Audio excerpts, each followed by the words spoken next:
Right, so West Ham Everton.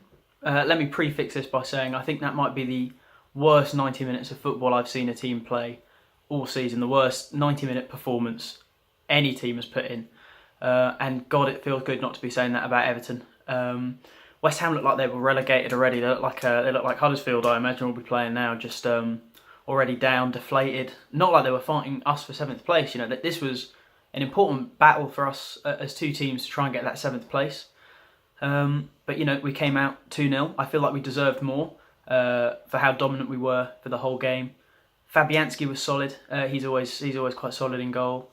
And I think Dominic Calvert-Lewin might have stopped us from really pressing on and getting some more goals.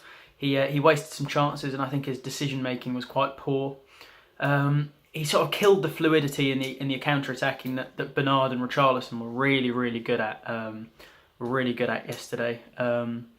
I don't think he had an awful game. Don't get me wrong.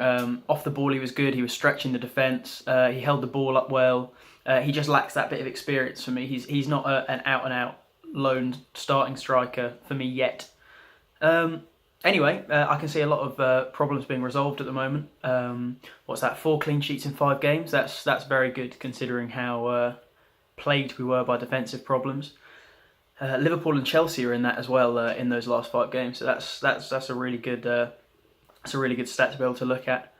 It was nice to hear people talking about weak play from set pieces and it not be about us.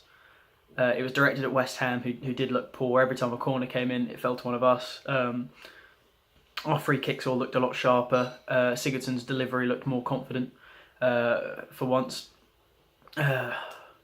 Pickford's distribution looked better than usual. Bernard and Richarlison showed some real class touches, picking up the ball on the wing when Pickford hoofed it long. In fact, Bernard was the man of the match for me. He embarrassed Lanzini a couple of times. Those fullbacks could not deal with his speed. He normally either works better as a sub or burns out, after the first half. But he looks like he's getting to that Premier League fitness, which is a really exciting thing to be able to see 90 minutes of Bernard bullying defenders. Gomez looked like a bully as well. He was so composed, just what you want in that sort of midfield role, and he's justifying the price tags that people are banding around. Not like 40 to 50 million, but he's making it hard to make an argument that we wouldn't want to buy him permanently, I think. I only really have good things to say about this game. I'd liked a few more goals, because when it got to the 60th minute, I was terrified of recreating what we did against Newcastle. I'm still sceptical about finishing 7th, but generally I feel a lot more positive than I did when we played sort of Watford and Wolves in similar fixtures to this. This week we have some momentum, which is nice. We've struggled to sort of build any momentum. This is one of our best runs since that famous loss to Liverpool.